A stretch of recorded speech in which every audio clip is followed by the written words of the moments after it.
바울의 강한 권면의 메시지를 함께 살펴보고 있습니다. 바울이 에베소 교회 성도들을 향해 무엇을 이야기하냐면 그리스도를 닮는 삶을 살아가야 된다라고 말합니다. 그리스도의 장성한 분량에 이르는 그 신앙의 경지에 너희들이 도달해야 된다라고 도전의 말씀을 합니다. 그래서 바울은 에베소서 4장을 시작하면서 본격적으로 그들의 삶이 그리스도를 닮는 삶, 그리스도의 장성한 분량에 이르는 삶을 제시하기 위해서 무려 5번이나 같은 단어를 사용하는데요. 그것은 바로 행하라입니다. 정확한 번역은 걸으라입니다. 걷는다입니다. 성경에서 걷는다는 것은 그냥 육체적인 활동으로 걸어가는 것을 말하는 것이 아니라 하나님이 말씀하신 바, 하나님이 뜻하신 바를 믿음으로 붙잡고 살아내는 것을 걷는다라고 말합니다. 그러면서 바울이 이렇게 얘기하는데요. 내가 이제 앞으로 너희에게 그리스도를 닮는 삶에 대해서 본격적으로 이야기할 테니까 너희가 잘 듣고 이것을 반드시 실천해라, 행하라 라는 거죠. 바울이 명령했던 행동 강령들을 우리가 한번 쭉 찾아보면 4장 1절에서는 부르심에 받은 일에 합당하게 행하라 라고 말합니다. 그리고 4장 17절에서는 이방인처럼 마음에 허망한 것으로 행함같이 행하지 말라라고 하고요.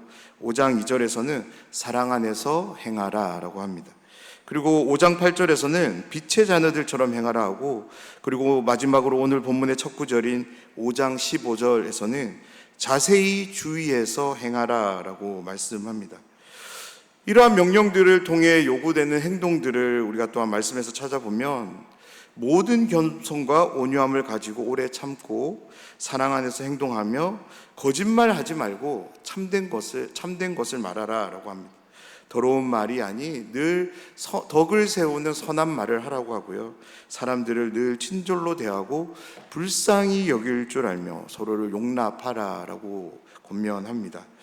에베소 교회 성도들을 향한 사도 바울의 이 모든 말씀들, 행동 강령들을 우리가 하나하나 두고 살펴보면 모두 다 도덕적이며 윤리적인 실천에 대한 권면으로 소개됩니다.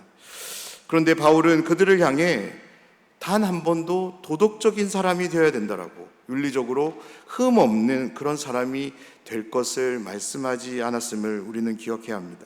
만약 이 본문의 말씀을 읽어가면서 바울이 강조한 이 모든 말씀들을 통해서 도덕적인 사람, 윤리적인 사람이 되는 것으로 우리가 이해했다면 죄송하지만 이 본문을 잘못 읽으신 겁니다. 바울은 분명 에베소 성도들을 향해 너희들의 삶이 도덕적이어야 돼, 윤리적이어야 된다라고 말합니다.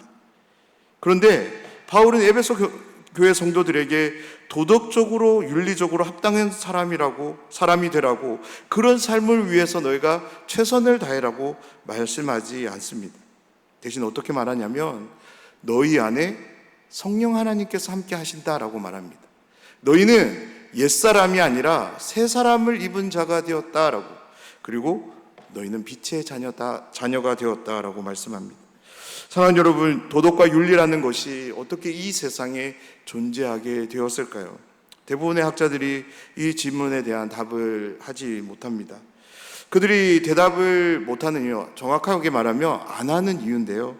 왜냐하면 그들은 하나님을 인정하고 싶지 않기 때문인 거죠. 그러나 무신론자들 중에서도 순수하게 철학적 사고를 하는 분들 중에는 다른 모든 이유에서는 하나님, 신이라는 존재를 인정하지 않지만 도덕과 윤리라는 것 앞에서는 신을 인정할 수밖에 없다라고 말합니다. 그렇습니다. 이 세상에 도덕과 윤리가 존재하게 된 것은 바로 하나님 때문입니다. 바로 하나님의 성품에서 흘러나오는 것이 도덕이고 윤리입니다. 즉 도덕과 윤리의 근원은 바로 하나님이십니다. 그런 점에서 도덕과 윤리의 근원이 되신 하나님, 특별히 한 위격이신 성령 하나님이 내주하며 함께하는 그리스도인들은 이 도덕과 윤리의 어떤 태도와 입장을 보여야 될까요? 성령 하나님과 함께하는 그리스도인들은 도덕과 윤리를 실천하는 것을 정말로 자연스럽게 당연하게 여겨야 합니다.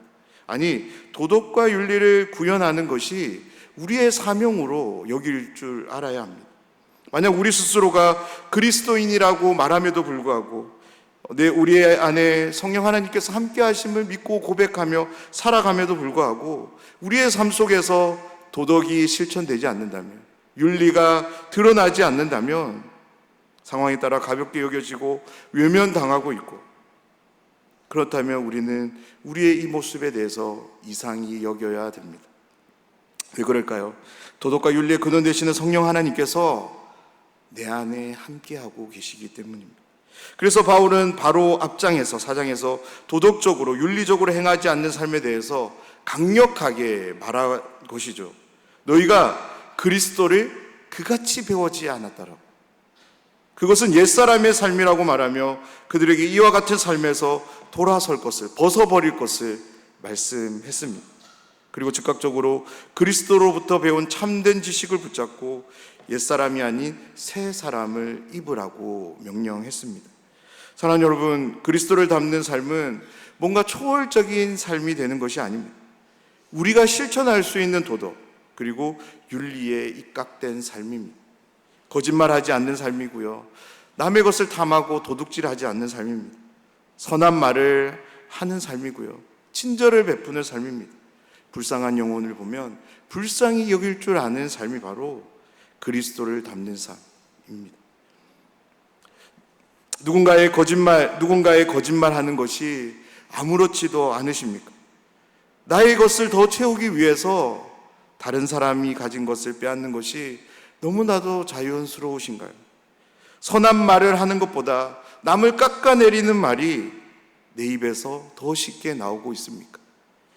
타인에 대한 친절과 긍휼보다는 오로지 나의 편리, 나의 유익을 더 먼저 생각하고 그렇게 살아간다면 우리는 오늘 이 말씀 앞에서 우리의 마음을 정직하게 돌아봐야 합니다. 왜냐하면 이러한 삶은 성령과 함께 살아가는 사람이라고 말할 수 없기 때문입니다. 날마다 우리와 함께 하시는 성령 하나님의 세미한 음성에 사랑하는 여러분, 한번 귀를 기울여 보시기 바랍니다. 그리고 그 음성을 들음을 통해서 그렇게 우리 영혼에 말씀하시는 그 성령 하나님께서 안내하는 그 삶을 한번 따라가 보십시오. 그렇게 따라갈 때 성령 하나님은 우리와 어울리지 않는 삶, 다시 말해서 옛자의 모습을 우리로 하여금 깨닫게 해 주실 줄 믿습니다. 그렇게 깨닫게 되는 모든 삶들을 과감하게 벗어 던져버리는 그런 삶을 살아가는 모든 분들이 되시기를 주님의 이름으로 축복합니다. 바울은 이제 앞서 자신이 전달한 생각들을 정리하는데요, 그러면서 그리스도인으로서 그리스도를 닮아가는 삶을 위해서, 그리스도의 장성한 분량에 이르는 그 신앙의 성숙을 위해서 에베소 교회 성도들에게 5가지 기본 원리를 제안합니다. 흥미로운 점은 이 기본의 원리가 실천되는 시작 지점인데요, 바울은 가정에서부터 이것이 실천되어야 된다라고 말하고 있습니다. 오해하지 마시기 바랍니다. 이 당시 에베소 교회 성도들의 모든 가정이 사랑이 없는, 다시 말해서 파탄에 빠져 있었기 때문에 그 문제를 해결하기 위해서 이 사랑의 실천을 가정에서부터 해야 된다라고 말하는 것이 아닙니다. 사랑하는 여러분, 누군가가 여러분에게 사랑의 실천을 가장 먼저 어디에서부터 하길 원하십니까? 라고 질문한다면 여러분은 어떻게 대답하시겠습니까? 바울의 답이라기보다 이거는 하나님의 답이라 생각되는데요, 그것이 무엇이냐면 우리의 가장 가까운 관계에서부터 사랑의 실천은 시작되어야 합니다. 그렇습니다. 사랑의 실천은 가장 가까운 관계에서부터 시작되어야 합니다. 우리에게 있어서 가장 가까운 관계가 어디일까요? 결혼한 부부라면 남편이 될 수 있고 아내가 될 수 있는 거죠. 결혼하지 않은 분들이라면 사랑하는 부모님이 될 수도 있을 것입니다. 우리는 가장 가까운 관계가 형성된 이 가정에서부터 그리스도를 닮아가는 삶을 살아내야 합니다. 그리고 그 삶을 우리는 지속적으로 살아가야 합니다. 아멘. 이 말씀을 함께 읽고 함께 나누는 이 시간에 이곳에 계신 모든 분들에게 하나님의 이 마음이, 사도 바울의 이 마음이 함께하는 은혜가 있기를 간절히 소원합니다. 하나님께서 사도 바울이 에베소 성도들을 향한 마음이 무엇입니까? 가장 가까운 관계에 놓인 사람에게 그리스도를 닮아가는 삶, 그리스도의 장성한 분량에 이르는 삶, 그 삶을 실천하라라는 것이죠. 사랑하는 여러분, 오늘 이 말씀에 아멘하며 믿음으로 받으시는 모든 분들이 되셨으면 좋겠습니다. 우리의 가정에서 나에게 가장 가까운 관계에 놓인 사람에게 그리스도를 닮아가는 모습을, 그리스도의 장성한 분량에 이르는 삶을 신천하며 살아가는 모든 분들이 되시기를 주님의 이름으로 축복합니다. 그리스도를 닮아가는 삶, 그리스도의 장성한 분량에 이르는 삶을 위해 바울이 제안하는 첫 번째 신앙의 원리는 행실의 원리입니다. 우리 15절 말씀인데요, 다 같이 이 말씀을 한번 읽어보도록 하겠습니다. 그런즉 너희가 어떻게 행할지를 자세히 주의하여 지혜 없는 자 같이 하지 말고 오직 지혜 있는 자 같이 하여. 아멘. 사도 바울은 에베소 교회 성도들이 그리스도의 모습, 형상을 온전히 닮아갈 수 있도록 안내하기 위해서 그들에게 자세히 주의하여 행할 것을 말씀합니다. 바로 행동하는 방식이 어떠해야 되는지를 권면하고 있는 거죠. 그런데 바울이 그들의 행동에서 이러한 세심한 주의를 요구하는 것은 어떤 실수를 피하거나 남에게 피해를 줄 수 있는 그런 상황을 모면하기 위해서가 아닙니다. 바로 그들이 지혜 없는 자가 되지 않도록 돕기 위함인데요, 다시 말해서 바울은 에베소 교회 모든 성도님들이 지혜 있는 자가 되기를 원하면서 이러한 세심한 주의를 요구합니다. 그렇다면 왜 바울은 그들이 지혜로운 자가 되기를 원하는 것일까요? 지혜로운 자가 되는 것과 그리스도를 닮아가는 것이 어떤 관계가 있기에 바울은 이렇게 말씀하고 있는 것일까요? 성경에서 지혜는 전적으로 하나님께 속한 것으로 말씀합니다. 그런 점에서 볼 때 지혜 없는 것은 단순히 어떤 문제 혹은 상황들에 대해서 좋은 생각이나 방법을 떠올리지 못하는 것이 아닙니다. 바로 하나님이 없는 것처럼 살아가는 것을 말합니다. 이와 반대로 지혜로운 사람은 어떤 사람일까요? 범사에 하나님을 인정하는 사람입니다. 우리를 향한 그분의 관심을 늘 의식하면서 그분의 관심이 내 관심이 되기를 기도하는 사람들이 바로 지혜로운 사람입니다. 그렇습니다. 바울이 에베소 교회 성도들에게 세심한 주의를 요구하는 것은 그들이 하게 되는 모든 행동이 하나님과 무관한 행동이 되지 않기를 바랬기 때문입니다. 사랑하는 여러분, 그렇지 않습니까? 하나님 없는 사람처럼 말하며 살아갑니다. 그로 인해 하나님에 대한 두려움도 없습니다. 그렇게 살아가는 사람이 어떻게 그리스도를 닮을 수 있을까요? 그리스도의 장성한 분량에 어떻게 도달할 수 있을까요? 절대 그럴 수 없는 거죠. 그래서 바울은 그들에게 모든 행동에 앞서서 세심한 주의를 요구합니다. 지혜로운 사람이 되어서 모든 상황 속에서 하나님을 인정하며 그분의 마음과 생각을 고려하는 가운데 말하고 행동하라라고 말씀하고 있는 것입니다. 그리스도를 닮아가는 두 번째 신앙의 원리는 시간의 원리입니다. 16절 말씀인데요, 우리 16절 말씀도 다 같이 한 목소리로 읽어보겠습니다. 세월을 아끼라, 때가 악하니라. 아멘. 바울이 에베소 성도들에게 세월을 아끼라고 말하는 것은 지금 살아가고 있는 이때의 특징 때문인데요, 이때의 특징이 무엇이냐면 바로 악한 시대이기 때문입니다. 특별히 먼저 이 때에 대한 소개를 드리면, 이 때는 바로 그리스도께서 이 땅에 오시는 초림을 시작으로 예수님께서 다시 오게 되는 그 재림의 모든 시간을 의미합니다. 그리스도의 십자가의 사건을 통해서 사단의 권세는 이제 완전히 추락하게 되었습니다. 그런데 그럼에도 불구하고 여전히 죄와 유혹들이 이 세상 역사 속에 펼쳐지고 있었습니다. 계시록을 보면 우리는 십자가 사건을 통해 시작된 이 악의 세력이 최종 심판에 이르기 전까지 점점점 더 강력해지는 것을 우리는 보게 됩니다. 그리고 무엇보다 이때의 특징은 종말, 다시 말해서 예수님께서 다시 오시는 때를 향한다는 것이 특징입니다. 그런 점에서 바울이 이야기하는 때는 어떤 한 특정 시점을 말하는 것이 아닙니다. 예수님의 오심과 예수님의 다시 오시는 그 재림의 모든 시간을 의미하고요, 이때를 살아가고 있는 에베소 성도들에게 사도 바울은 세월을 아끼라라고 말하고 있는 것입니다. 여기서 세월을 아끼라는 이 표현은 시간을 살아라는 말로도 바꾸어서 표현할 수 있습니다.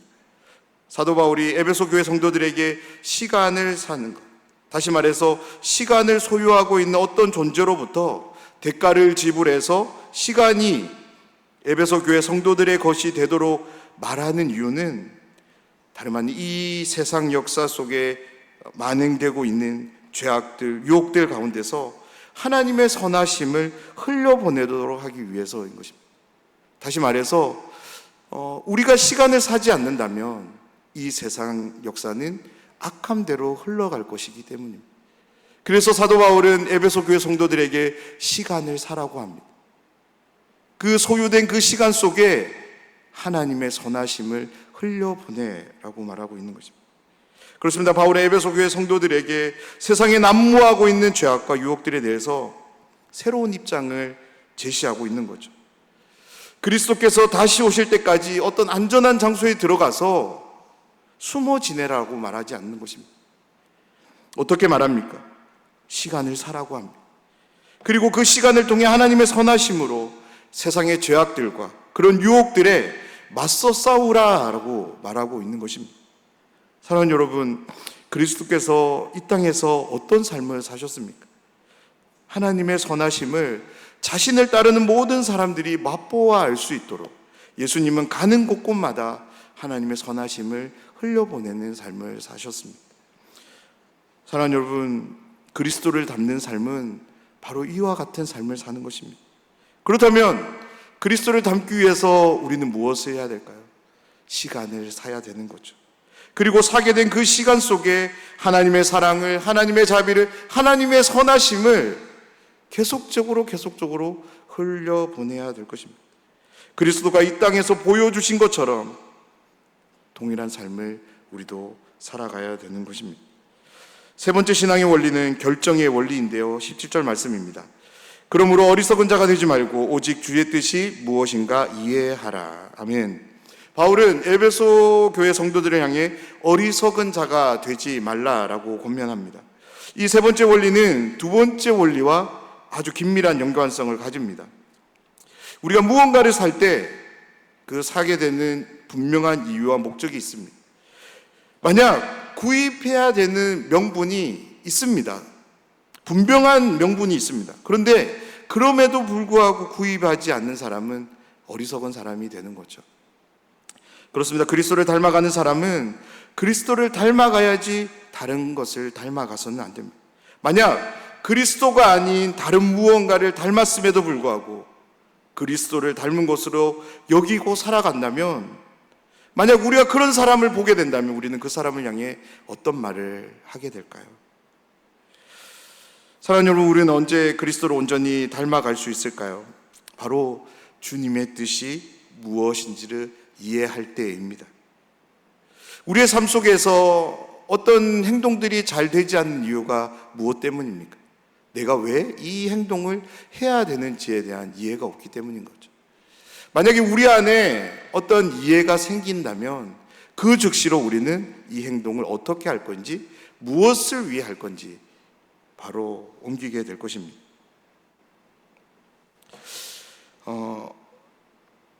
성경에서 주라는 표현은 대부분 성부 하나님을 지칭하는 말로 사용되는데요. 그런데 바울은 에베소서에서 이 주라는 말을 일관되게 예수님과 연결시켜서 사용하고 있기 때문에 17절에서 나오는 주님은 바로 예수님을 의미합니다. 다시 말해서 여기 나오는 주님의 뜻은 예수님의 뜻을 말하는 것입니다. 그렇습니다. 예수님의 뜻이 무엇이고 어디를 향하고 있는지를 우리가 이해하게 된다면 우리는 예수님의 뜻을 행할 수 있지 않을까요? 그로 인해서 예수님을 닮는 삶을 살아갈 수 있는 것입니다. 그래서 그 사도 바울은 에베소 교회 성도들을 향해 주님의 뜻을 이해하라라고 말씀합니다. 오늘 말씀에서 아주 중요한 의미가 있는데요. 주님의 뜻은 우리가 이해할 수 없는 방식으로 우리에게 찾아오지 않는다라는 거죠. 그에 반해서 예수님의 뜻이 무엇인지를 우리가 알지 못한다면 어떻게 될까요? 수고를 하면 할수록 예수님의 뜻과는 전혀 무관한 행동들이 될 것입니다. 그야말로 우리의 모든 수고는 헛된 수고가 되는 거죠. 사랑하는 여러분, 헛된 수고만을 열심히 하는 사람, 그 사람은 어리석은 사람입니다. 바울은 에베소 성도들의 삶이 그리스도를 온전히 닮아가는 삶이 되도록 하기 위해, 그리스도의 장성한 분량에 이르는 삶이 되도록 하기 위해서 주 예수 그리스도의 뜻이 무엇인지를 이해하라라고 말씀합니다. 바울이 소개하는 그리스도를 닮아가는 삶을 위한 네 번째 신앙의 원리는 통제의 원리입니다. 우리 18절 말씀인데요, 우리 18절 말씀을 한 목소리로 다 같이 읽어보도록 하겠습니다. 술 취하지 말라. 이는 방탕한 것이니 오직 성령으로 충만함을 받으라. 아멘. 아멘. 이 성경 구절은 개인적으로 생각해 볼 때 가장 오남용되는 성경 구절 중에 하나라고 생각됩니다. 어떤 점에서 그러하냐면, 이제 특별히 청년 사역을 할 때 이 구절을 굉장히 많이 들었던 것 같아요. 이제 제가 청년부 사역을 할 때인데요, 어느 날 한 청년이 저를 찾아왔습니다. 이제 갓 대학생이 된 이제 청년이었는데요. 이제 고등학교 때까지만 해도 열심히 공부하느라 전혀 그런 삶에 대해서 몰랐는데, 대학에 간 첫날부터 이제 술로서 대학 생활이 이제 시작되더라는 거죠. 그러면서 목사님, 이 술에 대해서 내가 어떤 입장을 가져야 됩니까? 하면서 이 말씀을 하는 거예요. 이 말씀을 보면 술 취하지 말라고 하는데, 그러면 저는 술 취하지 않을 정도로만 마시면 됩니까? 신앙생활하는 누군가와 술에 대한 토론, 논쟁을 해본 분이라면 다들 이 성경 구절을 언급하는 것을 들었거나 언급해 보셨을 것입니다. 그런데 만약 이 성경 구절을 이렇게 우리가 인용한다면 이것은 잘못된 인용입니다. 오용이 되는 것입니다. 왜 그럴까요? 오늘 본문에서 사도 바울이 술에 대한 이야기를 하기 위해서 이 말씀을 하고 있는 것이 아니기 때문인 거죠. 우리가 일상에서 혹은 어떤 글을 쓰거나 말을 할 때 성경을 인용할 때가 종종 있습니다. 그때 우리는 정말로 세심한 주의가 필요한데요. 왜냐하면 성경을 잘못 사용할 수 있기 때문인 거죠. 아무리 내용적으로 의미적으로 맞다 할지라도 본문이 말하는, 즉 앞뒤 문맥의 흐름, 맥락과도 정확히 일치할 때 우리는 그 성경을 인용해서 사용해야 됩니다. 사랑하는 여러분, 바울이 지금 왜 술 취하지 말라는 말을 하고 있습니까? 술을 마시되 과음하면 건강에 해롭기 때문에 술 취하지 말라라는 그런 말을 하기 위해서, 술을 마시는 어떤 정도에 대한 가르침을 주기 위해서 이 말을 하고 있습니까? 절대 그렇지 않은 거죠. 이 구절 앞뒤를 아무리 찾아봐도, 아니 에베소서 전체를 샅샅이 찾아봐도 술에 대한 이야기가 단 한 구절도 나오지 않습니다. 그런 점에서 이 말씀을 절대 술에 관한 어떤 논쟁으로 이야기로 가져가지 마시기를 간절히 부탁드립니다. 우리 다시 18절 말씀을 보면, 술 취하지 말라. 이는 방탕한 것이니 오직 성령으로 충만함을 받으라. 아멘. 말씀을 보면 사도는 술 취하는 것과 성령으로 충만한 것을 대조하고 있는 것을 보게 됩니다. 그렇다면 바울은 왜 술 취하는 것과 성령으로 충만한 것이 어떤 특징이 있기에 이 둘을 같은 선상에 놓고 비교하고 있는 걸까요? 앞서 저는 이 원리를 이제 통제의 원리로 소개해 드렸습니다. 그렇습니다. 술 취하는 것과 성령으로 충만한 것은 바로 통제, 지배와 밀접한 연관이 있습니다. 저는 술에 취해 본 적이 없는데요, 그렇다고 술을 적당히 마셔본 적도 없는 것 같습니다. 저에게 있어서 술은, 이제 술이라고 하면 교회에서 성찬 때 마시게 되는 포도주 정도인 것 같습니다. 술에 대한 어떤 경험도 기억도 전혀 없는데, 제가 유일하게 술에 대해서 이해하는 그런 생각들은 텔레비전을 통해서나 길가에서 술에 취한 사람을 본 것이 전부입니다. 그래서 저의 생각이 절대적이지는 않을 것 같습니다. 근데 제가 텔레비전을 통해서, 그리고 길가에 그렇게 만취된 상태에 쓰러진 사람들을 보면서 발견하게 된 특징은 걸음을 똑바로 걷지 못한다는 거죠. 그리고 지금 자신이 무슨 말을 하고 있는지, 그리고 자기가 지금 어디에 있는지 인지하지 못한다라는 특징이었습니다. 다시 말해서 자신의 몸에 대한 통제력, 지배력, 자제력을 완전히 상실한 상태, 그 상태가 제가 관찰한 바에 의하면 술 취함의 상태였습니다.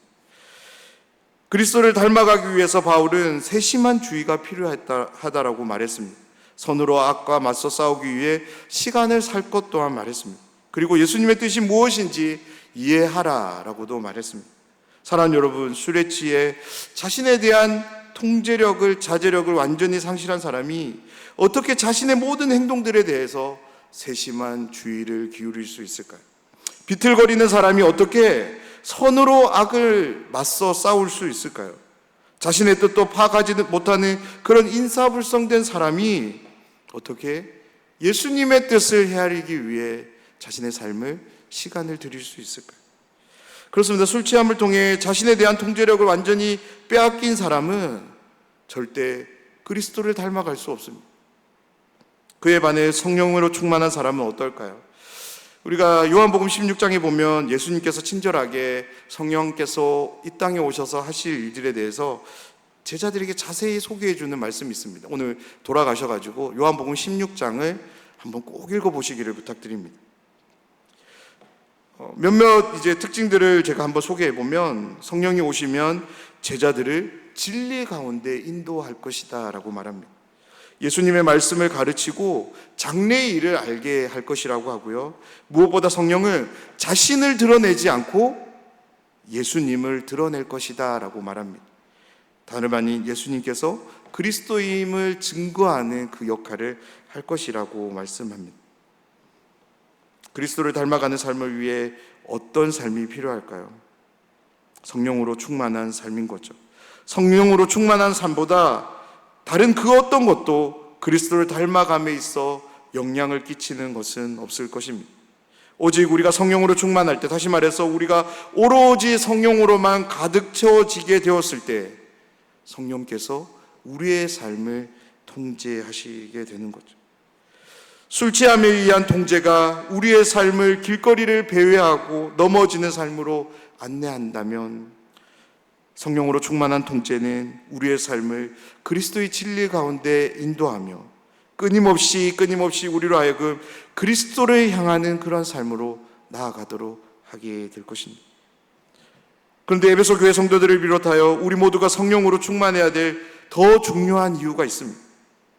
에베소서를 1장부터 천천히 한번 읽어보면 바울은 에베소 교회 성도들을 성전에 비유하고 있는 것을 보게 됩니다.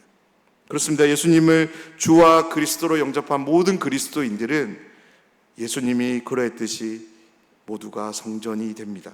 왜 그럴까요? 하나님이신 성령께서 바로 내주하시기 때문입니다. 아멘. 그렇습니다. 그리스도인은 성전된 사람들입니다. 그렇다면 그 성전에는 무엇으로 충만해야 될까요? 바로 하나님으로 충만해야 되는 거죠. 성령으로 충만해야 되는 것입니다. 성전이 되는 것은 어떤 겉모습의 화려함에 있지 않습니다. 그렇다고 휘황찬란하게 잘 꾸민 내부에도 있지 않습니다. 오직 성전이 되는 유일한 조건은, 유일한 이유는 바로 하나님의 임재입니다. 하나님의 임재가 있다면 초가집도 성전이 될 수 있는 거죠. 죄와 허물로 점철된 우리 육체가 어떻게 성전이 될 수 있었습니까? 바로 성령께서 우리 안에 내주하시기 때문입니다. 아멘. 바울 사도는 에베소 성도들에게 일어난 새로운 삶, 다름 아닌 성령과 함께하는 삶을 기억하도록 하기 위해서 그 삶에 가장 적합한 삶을 이렇게 소개하는데요, 바로 성령으로 충만함을 받으라라고 말씀합니다. 그리스도를 닮아가는 삶을 위한 마지막 5번째 신앙의 원리는 복종의 원리입니다. 이 원리는 일방적인 복종이 아닌 쌍방관계에서 이루어지는 피차 복종의 원리임을 기억할 필요가 있습니다. 21절 말씀인데요, 그리스도를 경외함으로 피차 복종하라. 아멘. 바울은 에베소 성도들에게 그리스도를 닮아가는 삶에 있어 아주 중요하면서도, 그런데 우리가 너무나도 쉽게 망각하게 되는 사실 한 가지를 상기시켜 줍니다. 그것이 무엇이냐면 그리스도인들은 혼자 살아가는 사람이 아니다입니다. 그렇습니다. 세상 모든 사람들이 혼자 살기를 결정하더라도 그리스도인들만큼은 그것을 거부해야 합니다. 성경 어디에도 하나님의 사람들은 늘 공동체로 함께하고 있는 것을 보게 됩니다. 무엇보다 하나님께서 공동체로 함께 하십니다. 우리 모든 그리스도인들은 피차 쌍방간에 상호 협력을 통해 살아가야 되는 사람임을 늘 기억하시기를 부탁드립니다. 그렇다면 피차 복종하는 것이 그리스도를 닮아가고 그분의 장성한 분량에 이르는 것과 무슨 관계가 있을까요? 모든 그리스도인들은 그리스도를 중심으로 서로 지체가 되기 때문에 그렇습니다. 머리이신 그리스도께 우리 모두는 각각 지체로 붙어져 있는 존재들입니다. 그리스도인들은 그런 존재입니다. 제각기 따로따로 떨어진 존재가 아니라 머리 대신 그리스도를 중심으로 각 기관이 되어서 서로 유기적으로 연결된 존재인 거죠. 사랑하는 여러분, 우리 몸을 한번 살펴보면 좋겠습니다. 갑자기 왼쪽 볼이 가렵습니다. 그러면 어떻게 해야 될까요? 오른손이죠. 정확히 말하면 오른 손가락에 있는 손톱을 적극적으로 사용해서 왼쪽 볼을 긁어야 되는 거죠. 근데 만약 왼쪽 볼이 손톱에 의해 긁힘 당하는 것이 아프다고 해서 거부한다면 어떻게 해야 될까요? 그럴 수 없는 거죠. 가려움을 이겨내기 위해서라도, 해소하기 위해서라도 오른손을 왼쪽 볼을 긁게 됩니다. 이것이 바로 복종의 원리인 것입니다. 점심을 우리가 풍성히 잘 먹었습니다. 그런데 지나가다가 아이스크림 냉장고를 보니 아이스크림 먹고 싶어지는 거죠. 우리의 내장기관 중에 하나, 위가 이렇게 말하는 거죠. 이제 먹으면 안 된다고. 더 이상 먹으면 안 된다고. 그러면 아무리 먹고 싶어도 그 소리에 복종해야 되는 거죠. 만약 그러지 않고 먹게 되면 어떨까요? 저처럼 되는 거죠. 저처럼. 비만이 되는 겁니다. 그렇습니다. 우리가 서로 피차 복종하지 않게 될 때 공동체는 병이 들게 됩니다. 하나님께서 그리스도 예수 안에서 저와 여러분, 우리 모두를 너무나도 밀접한 관계들로 결합해 놓으셨기에 어떤 누구도 이 복종의 원리를 피해갈 수 없습니다. 나라고 하는 한 사람이 복종을 거부하면 그냥 그렇게 끝나는 것이 아니라 내가 속한 이 공동체 전체가 아픔을, 고통을 겪게 된다는 것을 여러분 꼭 기억하시길 부탁드립니다. 바울은 피차 복종하는 원리에 대해서 한 가지 방법론을 제공하는데요. 그것은 바로 그리스도를 경외함으로입니다. 그리스도를 경외함으로 피차 복종할 것을 말씀합니다. 사랑하는 여러분, 이 21절 말씀을 정확히 읽으시기를 부탁드립니다. 이 말씀 어디에도 누군가에게 복종을 요구하는 표현은 찾아볼 수 없습니다. 바울은 먼저 그리스도를 경외함을 말하고요. 그리스도의 사랑이 우리와 함께하는 가운데 피차 복종하라라고 말씀합니다. 복종의 원리를 실천하기 위해서 우리에게 정말로 필요한 것이 무엇이냐면 그리스도를 경외하는 거죠. 그래서 19절, 20절을 통해서 그리스도를 경외함을 이렇게 바울은 이야기한 후 바울은 21절에서 이렇게 얘기하는 것입니다. 사랑하는 여러분, 날마다 우리의 삶이 그리스도를 본받고 그리스도를 닮아가는 삶을 살아내는, 그리고 살아가는 삶이 되길 소망합니다. 정말로 그렇게 소망하신다면 오늘 말씀에 소개되는 이 5가지 원리를 꼭 기억하는 가운데 신앙생활해 가시기를 부탁드립니다. 바울이 소개하는 5가지 원리는 행실의 원리, 시간의 원리, 결정의 원리, 통제의 원리, 그리고 복종의 원리입니다. 이 5가지 원리들은 따로따로 소개되고 있지만 가만히 한번 묵상해 보면 마치 우리 모두가 그리스도 안에서 밀접한 관계로 서로 연결된 것처럼 서로 긴밀하게 연결되어 있는 것을 보게 됩니다. 그렇습니다. 이것들 중에 어느 하나도 필요치 않는 것이 없는 거죠. 우리의 삶이 정말로 그리스도를 닮아가는 삶이 되기를 원한다면, 그리스도의 장성한 분량에 이르는 그 성숙한 신앙을 원한다면 이 원리가 우리의 삶에 늘 잘 작동될 수 있도록 늘 세심한 주의를 기울입시다. 또한 시간을 사서 선으로 악을 맞서 싸웁시다. 날마다 주의 뜻이 무엇인지를 이해하며 그 뜻을 향합시다. 무엇보다 성령으로 충만합시다. 마지막으로 그리스도를 경외하는 가운데 피차 존중하며 복종의 원리를 실천하며 살아가는 모든 분들이 되셨으면 좋겠습니다. 그래서 오늘을 시작으로 우리가 어디를 가든지 누구를 만나든지 어떤 상황을 겪든지 이 모든 것들을 막론하고 신앙의 원리들을 통해서 그리스도를 닮아가는 삶, 그리스도의 장성한 분량에 이르는 삶을 살아가는 우리 모두가 되기를 주님의 이름으로 축복합니다. 날마다 그리스도께서 자신의 전 인격을 들여서 우리에게 보이신 그 삶을 말씀을 통해 늘 들여다보며 기억하며 살아가길 원합니다. 그리고 내주하시는 성령 하나님의 세미한 음성에 귀를 기울이며 그분의 음성의 안내를 따라 살아가기를 소원합니다.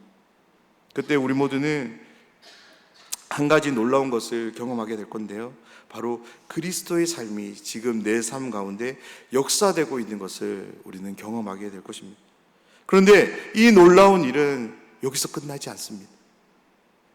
더 큰 감격으로 우리에게 주어지게 되는데요, 바로 내 곁에서 함께하고 있는 모든 사람들이 그리스도의 삶을 눈으로 볼 뿐만 아니라 손으로 만지며 함께 누리게 됨을 경험하게 될 것입니다. 이 놀라운 삶을 날마다 믿음으로 바라보며 소망 가운데 기도하길 원합니다. 성령 하나님이 주시는 마음과 인도함을 받아서 실제의 삶으로 살아내는 모든 분들이 되셨으면 좋겠습니다. 이것이 우리를 그리스도인으로 부르신 하나님의 마음이요 하나님의 뜻입니다. 날마다 우리의 삶이 그리스도를 닮아가며 그리스도의 장성한 분량에 이르는 신앙의 성숙으로 나아가는 모든 삶이 되길 주님의 이름으로 축원합니다. 기도하겠습니다.